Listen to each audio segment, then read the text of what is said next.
After getting swept by Dallas last year, the Giants are looking for a fresh start. With players in the second season under Brian Daboll and new names like Darren Waller and Jalen Hyatt, the Giants have a chance to do just that.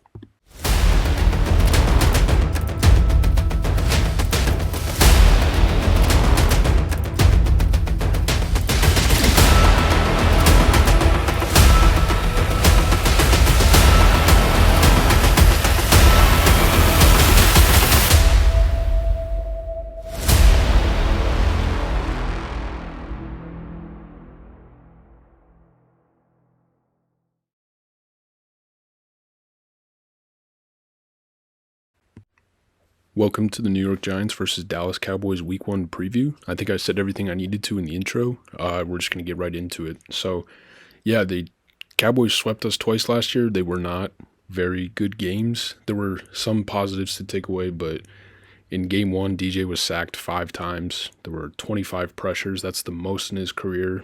The O-line couldn't block. The receivers couldn't separate. There was no pass rush on Cooper Rush. They couldn't stop the run. I think Tony Pollard had almost 100 yards. Evan Neal gave up 3 sacks. It was a real struggle, but even then, the Giants had the lead with less than 9 minutes to go, and it could have been a lot different had they had some players that were injured. I think they were missing Kayvon and Aziz. Sterling Shepard got hurt in that first game, and then the second game, not much to talk about there either. Again, they had the lead at halftime. They were up 13-7, and we had a lot of missing players in this one. Azeez Ojulari, I think he was missing in that game. Both starting corners, Adoree Jackson and Fabian Moreau. Xavier McKinney was out. Receivers were out. It was bad. It was just not a good thing, and I think with the addition of everybody that was healthy in those 2 games being in the second year, plus the injuries coming back, or the players from injury coming back, and the new additions, this is a completely different team, and I don't think Dallas really realizes that. Or maybe Dallas does. Dallas fans don't. This is a completely different Giants team, and they're just going off the fact that they've beaten us a lot, 11 of the last 12 times, and that sucks, but you can't use that to predict the future, and I think that's what they're relying on. So here's some Cowboys notable offseason moves. You can kind of see they didn't really add as much as they lost. They lost a lot with Ezekiel Elliott and Dalton Schultz. Those are 2 huge offensive weapons for them. They both played over half the snaps.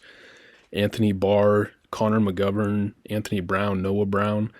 Those are some guys that were getting a lot of snaps. And then you add definitely Brandon Cooks and Stephon Gilmore. Those are 2 awesome players that they added for almost nothing, but outside of that, in free agency, it's the other 2 notable positions. It's just not going to make much of an improvement right away.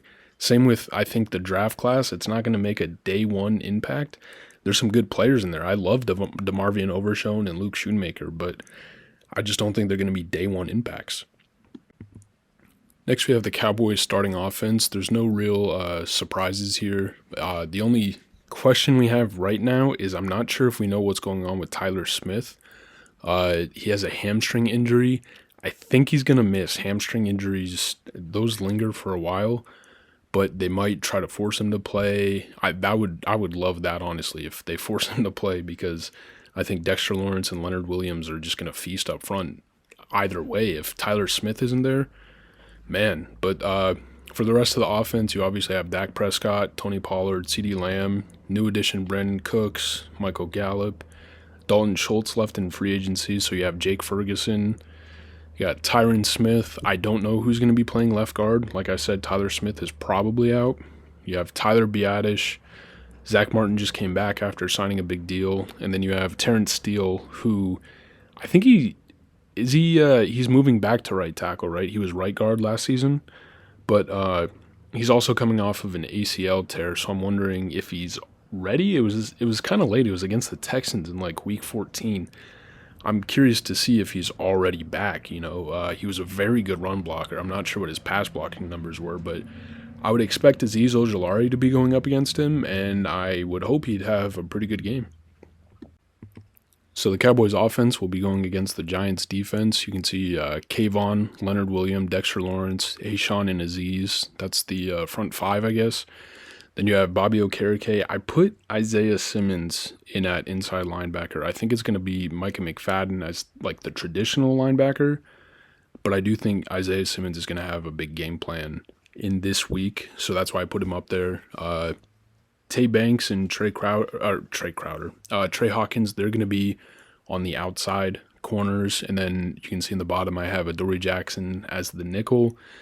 I'm not sure. This is definitely their plan for week one. They want Adoree Jackson in the slot. It makes sense with CeeDee Lamb. I'm not sure if they're going to stick to this game plan every single week of the year. We'll see. But then you have Jason Pinnock and Xavier McKinney. Excited about Jason Pinnock and Xavier McKinney. I would love to see a big year from him. He's due. And hopefully the second year in Wink Martindale's system, he can just play free. Moving on to the Giants starting offense, again, no real surprises. Daniel Jones, Saquon Barkley, Darius Slayton, Paris Campbell, Isaiah Hodgins, Darren Waller. The only real surprise, maybe you could say, is that Ben Bredesen did lock down the left guard spot, but even that's not much of a surprise. I guess it's just more noteworthy over Josh Azudu, but everything else is pretty much exactly what you would see. And they're actually going to be going here against the Cowboys starting defense, so you'll have Micah Parsons, Jonathan Hankins, Osa Odigizua,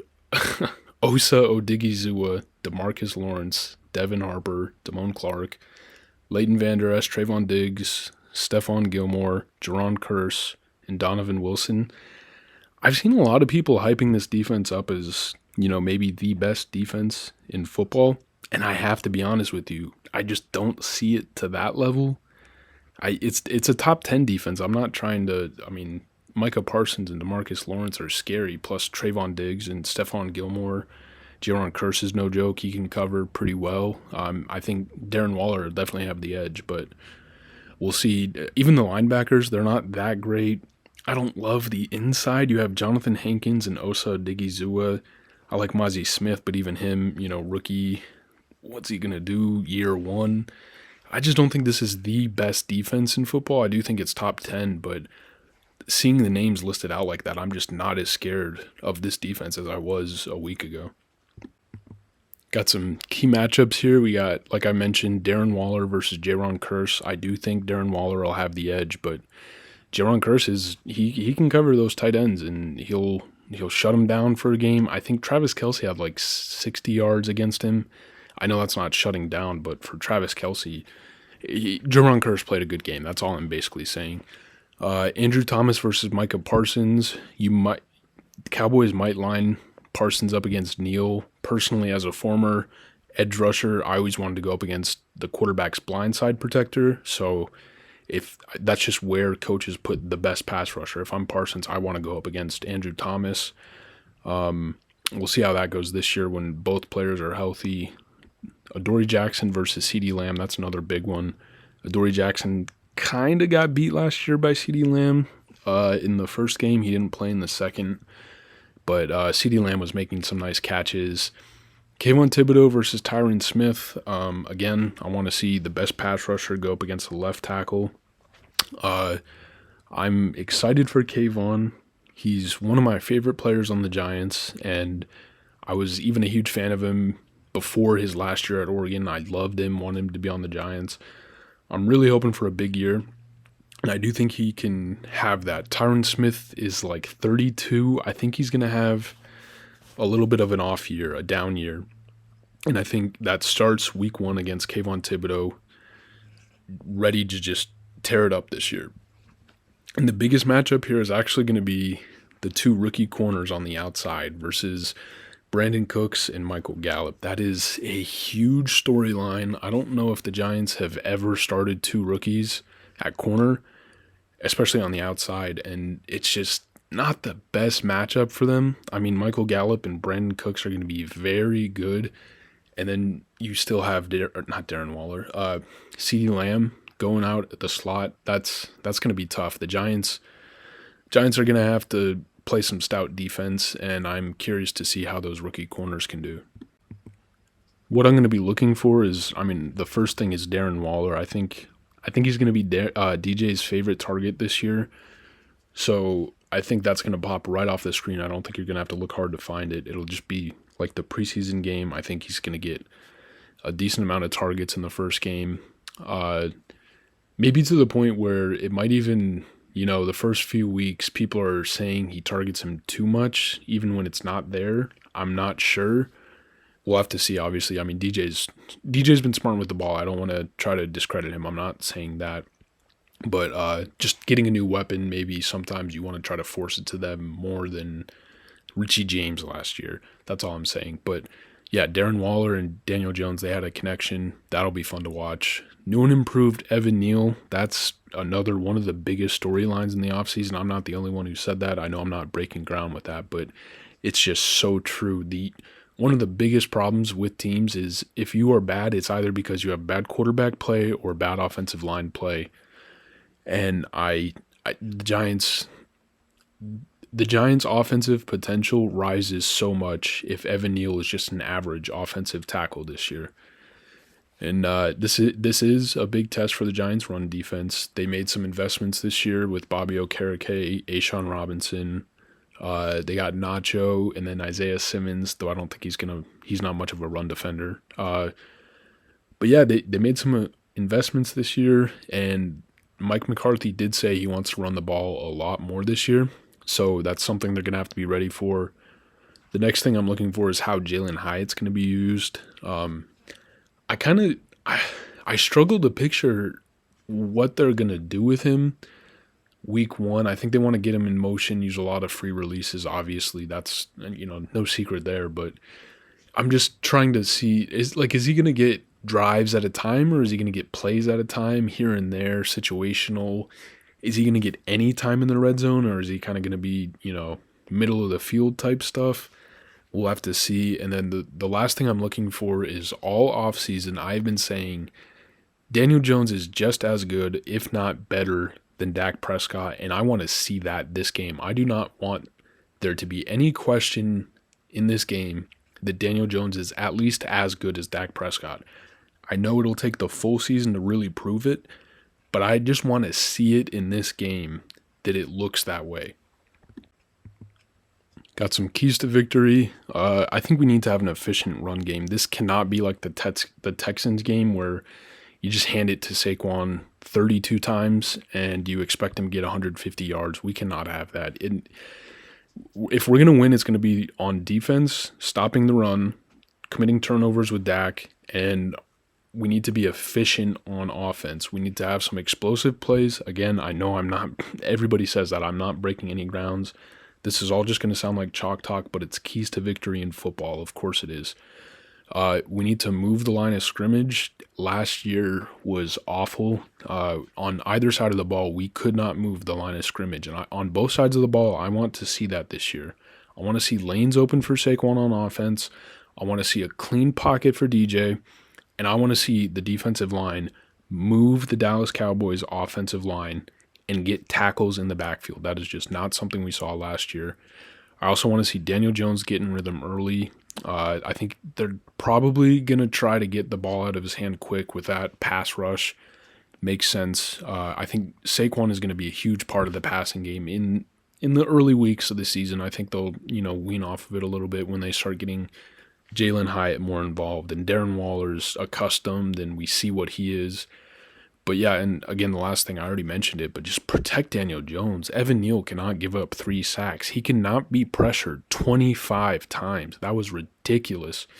The fact that he still had, stat-wise, it was not a good game, but he played okay in that game. He played as well as you could expect him to play in a game that the receivers were not open, the defense wasn't really doing much for him, and the wide receivers weren't open. So I think we're just going to see a completely different thing this year. Here's my prediction. Here we have my prediction. I do have us winning 24-20. The Giants are at home. I think Mike McCarthy, I just don't trust him to win a week 1 matchup against Brian Dable. like he was saying, a lot of the looks you get are unscouted week one. It's hard to know exactly what this team is going to be. And I think the Giants are going to be completely different than last year. So many people are talking about how the Giants played last year, how it's not sustainable. Daniel Jones only threw 15 touchdowns, his low average depth per target. I really do think all that's going to change. Like, I don't think that's how they wanted to play last year. That's how they had to. I think this year is going to be very different. And I think that's going to shock Mike McCarthy. I just don't think he's going to be ready for it. Week one, we have some good players. The question was never, did the Giants close the gap with the Eagles? It was, did we close the gap with the Cowboys? I think we're almost there. We're not there just yet, but I do have us winning this game, and it's going to be a close one at home in New York. Week one, the crowd's going to be super excited. Anticipation's at an all-time high, and man, I am just ready for football to be back. You can see I got Daniel Jones at about 236 yards, 2 touchdowns. Saquon, I have 14 carries, 81 yards, 1 touchdown, 5.8 yards per carry. That's what I'm talking about when he needs to be efficient. We can't have him having like 25 yards or 25 carries to get 80 yards. He needs to be efficient. 5.8 yards per carry is something I would love to see. Darren Waller, you can see I only have 6 catches, 65 yards. I do have a touchdown there for him, but I do think he could have more yards. But I think the Giants are going to want to use Saquon in the passing game a lot, especially in this game with that Dallas pass rush. That's my prediction for the game plan. It's not going to be completely aired out, even though I do think this offense this season as a whole is going to be completely different than last year. In Dak Prescott, I have 209 yards, 1 touchdown. Tony Pollard, 18 carries, 79 yards, 1 touchdown. I think that's the big thing is like Dallas really wants to run it this year. And so we need to make sure – I don't know how to – Dak is just so tough to game plan for because he's going to do exactly what your weakness is, and he's smart enough to do that. It's just he does make some mistakes. He doesn't protect the ball as well as Daniel Jones. Who would have thought that 3 years ago? Cowboys fans are probably pissed that I'm even saying that. But yeah, and then Brandon Cooks, you can see he's their leading receiver for me in this game. 57 yards, that seems really low for the Cowboys receiving leader, but I just think if the Giants are going to win this game, that's how it'll be. It'll be Adoree Jackson shutting down CeeDee Lamb in the slot, and then yeah, one of the rookies is probably getting cooked. 57 yards and a touchdown by Brandon Cooks. This is a tough receiving core to have 2 rookies, so I think it's going to have to be them that are, kind of getting picked on. If Adoree Jackson is the one that's getting picked on and CeeDee Lamb is the leading receiver, it's going to be a tough night. It's not going to be this close for the Giants. They'll have to score more points, more offense. 236 yards will not be enough from Daniel Jones if CeeDee Lamb is going off. Same with Darren Waller. But I am really excited for this year's Giants team, and I know all of you are too. You guys have been supporting me really well, and I appreciate that so much. Thank you for watching this video, and I'll catch you back on Tuesday with a review of the game. Go Giants.